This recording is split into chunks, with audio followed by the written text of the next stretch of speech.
You want to support Roland Martin Unfiltered? Be sure to join our Bring the Funk fan club. Every dollar that you give to us supports our daily digital show. There's only one daily digital show out here that keeps it black and keep it real. It's Roland Martin Unfiltered. Support the Roland Martin Unfiltered daily digital show by going to RolandMartinUnfiltered.com.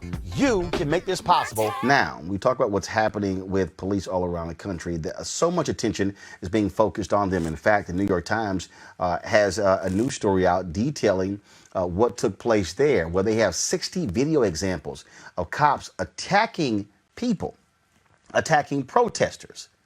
Police say they use proper restraint. The Times reporting says not the case. We also are seeing examples where the St. Louis police chief, for instance, he talked about how morale is so low and how this is the worst that he's seen in his 33 years. We also see folks' retirements in New York City up 400%. People are saying the police are under siege. But the reality is that what you're seeing is a general public who says, we've been sick and tired of being sick and tired. Imagine, though, being black and you're putting on the blue. Joining us right now is the police chief of Durham, North Carolina, and the president of the National Organization of Black Law Enforcement Executives, C.J. Davis. Glad to have you back on Roland Martin Unfiltered. Thank you, Roland. Thank you very much. So Good Chief, to see you. So, Chief, when you hear all of these complaints, when you hear the officers in Atlanta who got upset because several were fired because of their actions, saying, oh, this is political. And then when you see folks saying, see what happens, crime is spiking all across the country. But then we're hearing about slowdowns as well. I mean, this is one of those things I keep saying, I keep calling this a reckoning. We're operating now in a reckoning where police are going to have to do something about what's happening inside of these departments because the public has said enough is enough. Yeah, absolutely. I agree. I totally agree. And believe it or not, a lot of my colleagues, around the country agree that change has to come from within. It absolutely does. And I think many of us are very happy to see this day where we can have this honest conversation with the industry at large about what change looks like. Because in organizations throughout my career, I know there have been problems. I tell people all the time, I don't wake up in the morning with this uniform on.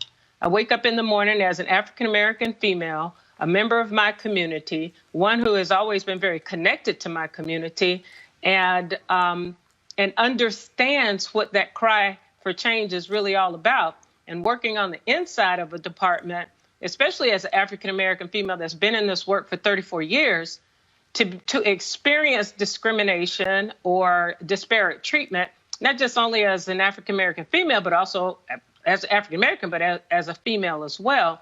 So we know that if there are problems on the inside of organizations, there's absolutely problems on the outside of the organization in the community. And we have made great strides over the years. However, there's still much work to be done because every police department doesn't have an African-American police chief that's connected to the community. But, in defense of some of my other colleagues, my white colleagues, there are many that are embracing this moment as well. And their voice is more influential than even African-American chiefs' voices. So I'm glad to see that. And we're celebrating in that because that's the conversation that has needed to be had over the years. So this is a very pivotal time, Roland, and Chief, in our And look, Noble has been trying to raise these issues for years. And let's just be honest. White cops have ignored what black cops have been saying for a number of years. And this is one of those things that when you talk about, see, one of the things that people say all the time, they say, well, they said it's not always a white and black thing, because then you also have some black cops who are more blue than they are black. What this is just what I believe. I just think what you have here is you have a mindset in law enforcement. How dare any of you challenge us? And I believe that mindset is there. When you think of 18,000 police agencies around the country, And when you think in terms of police agencies being able to operate pretty much in a silo, to be able to pick and choose which policies are best for their organizations. And if there is no opposition from the community or no voice from the community about what policing should look like in the community, police departments have a tendency to think they're doing everything right. And, the badge has always been sort of a noble profession, if you will. And individuals who have been sworn to serve feel that when they get up and put that uniform on every day, that they are legitimate. But as we know in the President Obama's 21st Century Policing document, the number one pillar that police agencies need to address is trust and legitimacy, because that's where we've gone off the track and gone in the wrong direction, because legitimacy should be determined by those individuals who are actually receiving the services from police departments, and that's the community at large. Questions. So let's start with Robert Patillo. Robert? One of the issues I think that people see is we always hear this this mantra, there's always one bad apple, but we don't hear the rest where we say one bad apple that spoils the bunch. How can we get police officers to view requests for better policing, not to be wholesale attacks on policing in general? Because all the community is saying is no one is saying we don't want any police, we just don't want any bad police. How can we get that message across to law enforcement? Well, and I think it takes people like myself and other leaders that understand the one bad apple concept, number one, and to admit that you have more than one bad apple sometimes. And in our industry, and I heard it said quite poignantly by Chris Rock, believe it or not, that some career fields can't afford to have one bad apple. And law enforcement is one of them. And we should be doing everything in our power to ensure that we have the absolute best in our organizations and not tolerate those individuals that would breach the trust of the community. So, that whole one bad apple concept, I talk to my officers about it all the time, and I tell them, I don't want a bad apple. If one's here, I want to extract him and send him on his way, because the consequences of a bad apple are too grave, in this industry. Dr. Carter. Thank you, Roland. I'm just curious why you think it hasn't been the case that sort of more diversity in police departments have led to or lessened the number of these sort of incidents of death by police, quite frankly, in Black communities. Well, I think because the diversity has to be at all levels of the department. And just because we have more diverse departments as it relates to officers on the street, the philosophy of the department and the values and the mission of the department has to be set. That tone has to be set by the leader of the department.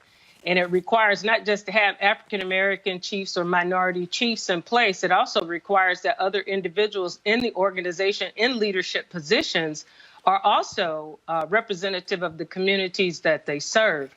And as I said before, it is an anomaly with 18,000 agencies around the country. When you think of the number of minorities that are actually leading police agencies, some of our major cities are, but you have a number of smaller agencies or mid-sized agencies that are not near as diverse, don't have any women. Some police agencies are still hiring their first African-American and still hiring their first female. So some of what Noble is advocating for is national best standards that force the hand of law enforcement professionals that are leading these agencies to ensure that those agencies are diverse, to ensure that policies, national best standards are accredited standards are rolled out in all police agencies, as opposed to just allowing departments to use policies and procedures like a smorgasbord, picking and choosing what you feel is best for your department. And if there aren't any standards and expectations that are set at a higher level, we will continue to see unfortunate travesties as George Floyd. Yeah, Scott. Thank you, Chief, for being here. I'm A. Scott Bolden. I'm a criminal defense lawyer, and I'm a former prosecutor. and I've been abused by the police over my 58 years of living. My question for you is that in my years as a prosecutor, very oftentimes the mentality has been an us versus them mentality in the prosecutor's office, in the criminal complaint room. When police officers would come in, they refer to the public or those who have been arrested as mopes or dogs or perps and what have you. It's not surprising to me that when they're on the street and they're fighting, quote, the bad guys, and they're peace officers versus police officers, that you have this trust and legitimacy issue that you raised from that report. How do you, as a leader, and any police leader, or any police department, 18,000 in all, rid ourselves of this us versus them mentality? Because we're members of the public that they're engaged with, and I understand you got bad guys. Bad guys are rough, and sometimes you got to get rough with them. I got that, right? At the same time, though, the mentality, kind of how they matriculate, is us versus them. This insular defense called I call it the thick blue line. Can you comment on that and discuss how we rid that us versus them mentality from our departments? Yes, and that's a mentality that has been sort of ingrained in police departments over the years. Yep. That those individuals that go to jail, that's the miscreant in the community. That's the individual that is lower than I am. Yep. And it's no different than how my officers in the past, I've had to have conversations with them about the whole recruiting process. How do you treat an African American person who is coming here to be a police officer, and you treat them as if they're one of the criminals out on the street, as opposed to giving them the opportunity to have a life-changing experience. Exactly. So there is this bias that does exist in law enforcement agencies. And as it was said before, and I can't remember if it was Roland or not, but that exists even with our African-American officers from time to time. Mm-hmm. So Yes. how I deal with it is I try to let them see me not as the police chief, but as the Black female that's not paranoid about how I feel when I go into a retail store and I get followed around, okay, when I'm out of this uniform. And how I'm treated, even if I get pulled over in another jurisdiction where they don't recognize me as a chief of police. And sometimes, quite frankly, I don't let them know that I'm a chief of police because I'm afraid of what could potentially happen. Exactly. So, I have to be honest in this space. This is a pivotal time in our history. And until we have more leaders that are in positions, because this is just a snapshot, that will be honest enough to talk about the realities and the truths and work towards what change looks like. And I mean meaningful change, not change just to say we check the box, we do implicit bias, we do de-escalation now, we have community meetings and warm and fuzzy kinds of hugs and things. What does meaningful change look like in this industry? And it's going to take a very surgical look, and it has to come from a much higher level than just, communicating through opportunities through the media. It has to come from a federal source. It has to be forced upon agencies around the country. Just being humanly decent. Well, how hard is it to be humanly decent to another human being? Back to that Roland Martin unfiltered video in just one moment.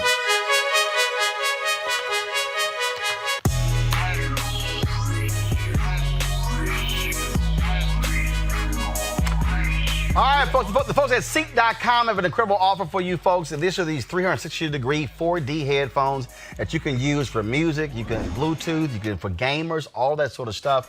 Mary Spiel, the sister, she's actually the inventor of these headphones. Phenomenal. I love the sound of these. They also have the virtual reality headsets, which allow for you to actually watch VR virtual reality videos, 360-degree videos. You just simply pop your phone right into here. And then, of course, if you you can also go like YouTube has an app as well. that has a channel that deals with a lot of those VR ads. And so you can actually do all of that, folks. Check this out and pop it on. And guess what? Check out your virtual reality videos. Go to Ceek.com, Ceek.com, Ceek.com, Ceek.com. Use this promo code right here, RMVIP2020, RMVIP2020, for a discount on these headphones. And then, of course, when you support them, you support this show, Roland Martin Unfiltered.